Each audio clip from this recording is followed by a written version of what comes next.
really kind to me about what's going on. We are going into the fall, so just kind of get ready, get what you need, stock up. God giving us time to get ready for the storms that are coming. He's pushing back everything as far back as he can push it. And someone was talking to me, cause I had did my zigzag rainbow vision, y'all. And when I did my zigzag rainbow vision, someone was talking to me. And it was just saying, I was like, well, God, he's zigzagging around his promise. He's zigzagging around destruction. It was like the more he hold back, the more pressure is going to be built up. So when destruction finally happens, it's going to hit hard. When he finally releases his destruction, it's going to hit hard. But right now, he's just pushing everything back, trying to get everybody more time. But guess what? The more you hold back, the more it build up and build up and build up. So he was like, you got to kind of consider that too, Sheena. So I'm just putting this out there too that, yeah, he's zigzagging around his trouble and he's showing grace in this situation. But the more he's pulling back, the more it's building up. The more the tension is building up in this process too. And when he finally releases destruction, it's gonna hit hard. It's coming hard. Like he gonna hit. I'm trying to find the words, y'all. I don't have the words, but yeah, y'all know what I'm trying to say. So yeah, so that's all I gotta say. I'm just small talking with y'all. I'm holding this phone, but I'm looking at my arm like, oh, I can't wait to go wipe my arm off, like clean my arm, like soak. I really want to soak it, but I'm just being. I told y'all I'm calm, desensitized, but I'm like, yeah. But yeah, so I'm just saying hey to everybody. It's good to talk to y'all. I don't want to be telling y'all about these warnings and stuff like that. I really do be trying to just chop it up with you and trip with you and stuff like that. And y'all, God getting us time to try to get it together. So let's get it together. One day at a time. If you live to see another day, that means you got another day to get it right. He giving you another day. He extended your life a whole nother day to try to get it right. So just kind of keep that in mind and just work toward doing right. It's not, some people cold turkey, boom, God step in and cold turkey and they'll change in an instant. And some people it's a process. So just take it one day at a time and pray for your weaknesses and ask for strength doing, whatever you weaken in the flesh. And that's what he's for. Therefore, Jesus won all our problems. I don't know what people what they think it is. Jesus said, give him all your problems, y'all. So that's what I do.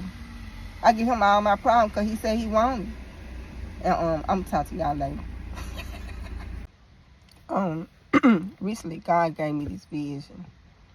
And lately God just got me open to the point where I see stuff from his point of view. Like I see everything from God's point of view. Everything is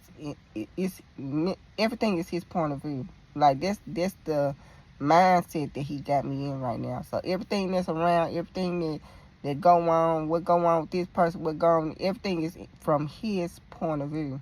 And I say that to say, I can look at somebody and I can see the spiritual gifts that God has given these people based on the trauma that they're going to go through in life.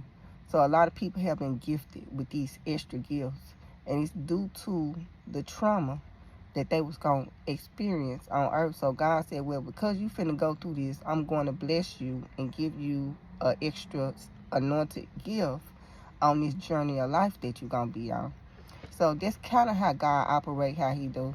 One person, let me see. For example, like when I see Shakara, I think that's her name, Shakara, because I know she was trying to correct somebody, but I'm bad with names. So, but because of the trauma that she went through in her life, God gifted her with that gift of running. Like he gave it to her. Can't nobody take that from her.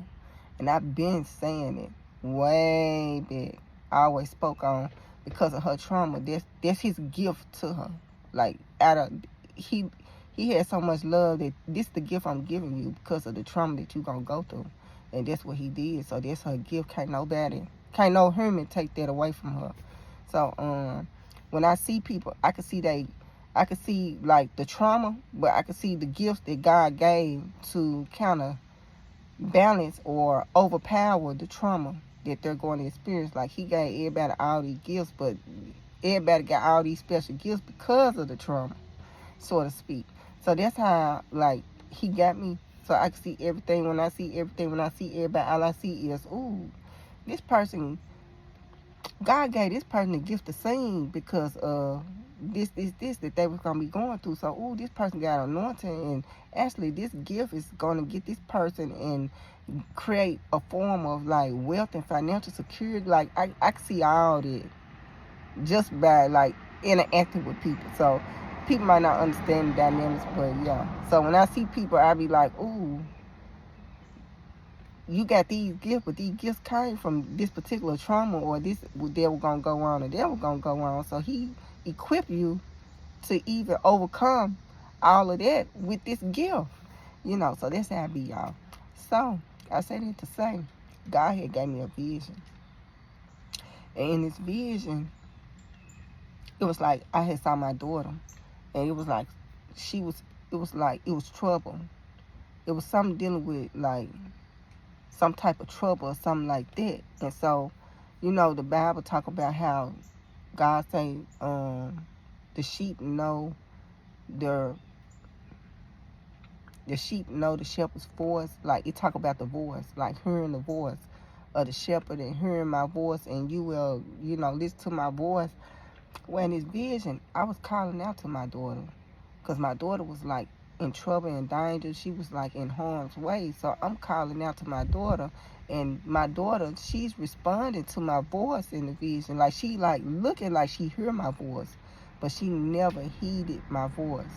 And that was a sick feeling.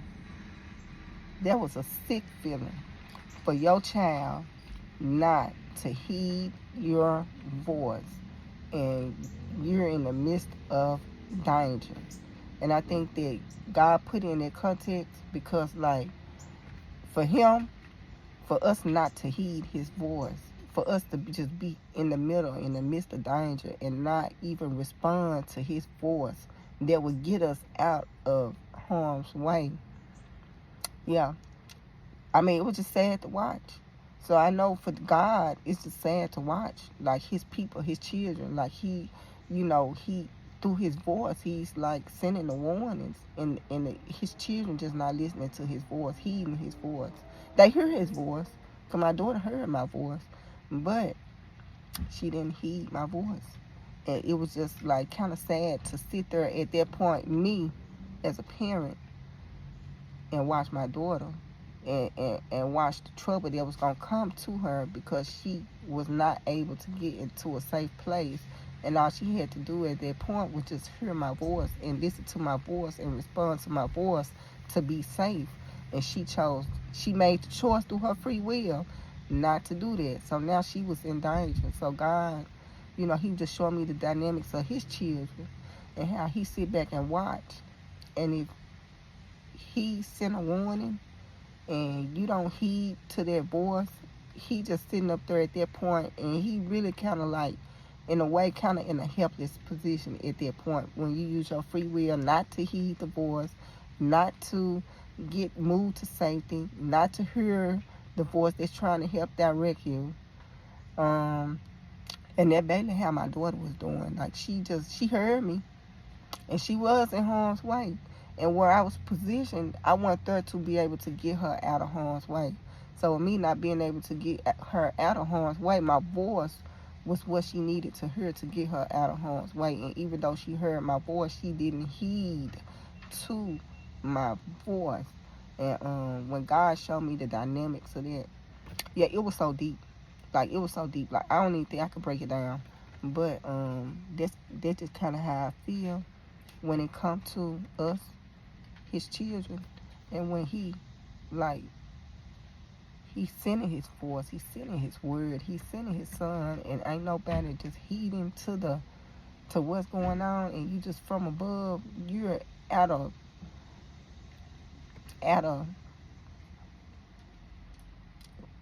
I would kind of say like at a Because the way I was positioned in the dream was like it was no way I could reach her.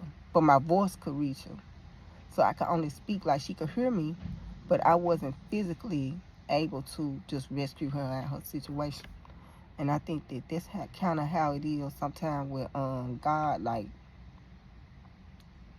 he's sending his voice through his prophets, through his son, through the Bible. Sometimes you hear him through your intuition. Sometimes, he talking to you, you just not heeding his voice. And then you in harm's way.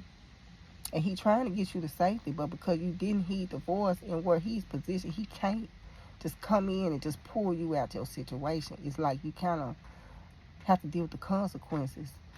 And some of those consequences you might not even be able to come out of it.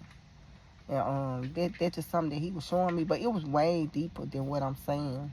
I might come back to this right here, but I'm just adding this on the back end because I have to document, because it'd be so much of a download, like nonstop all day, every day. All I do is lay down and see stuff all day long. That movie Minority Report with those kids, they had them on the machine. All they did all day and night was have all these like visions and everything they seen kind of pass. That's how I feel. I feel like I just lay down and boop. It's just a download at that point. So it's more information. So I have to come do these videos, post what I see, what I don't see, and more information come in. And I just keep posting what I see, what I don't see, but everything I see happen. But when he was showing me this angle, yeah, it's just kind of sad to see your child and you hear their voice, but they don't heed to your voice. It's like, what can you do to make your child heed to your voice? Where if they hear your voice, they know to listen to it and not second guess what they heard. Cause that kind of was like, it was like they didn't even know they was in danger. And maybe with a lot of us, we don't even know we in danger. So when we hear his voice, we just like, oh yeah, whatever, and try to brush off the process. But it's really just that serious. It really is that serious, y'all. We really is in danger. I'm thinking about that movie Ghost, when Whoopi Goldberg was telling Demi Moore, you in danger. Like, when she had to tell her the news that she was in danger, that's how I'm feeling right now. Like, we is in danger. Heed the voice. He trying to get us to safety, and the only thing that's going to get us there is his voice. The only thing that was going to get my daughter to safety, it wasn't me, because I wasn't even physically there. It was my voice was going to get her to safety. If she heed to my voice, she was going to get to safety. But if she was going to ignore my voice and not take heed and grasp the concept of the seriousness of what was going on, she was just in danger. She was just in danger. And I think that's how it is with us. Like, even with us being on earth with our everyday struggle with everything going on, we just in danger. We gotta heed his voice. Like, it ain't no other way. It ain't no other way. But yeah, it's way deeper, y'all, that vision. And I'll just talk to y'all later. Try to make sure don't nothing drop down this car. I don't even know that bird. That has been Satan again. Just every time I do a video, just be something with Satan. And I'm gonna talk to y'all later.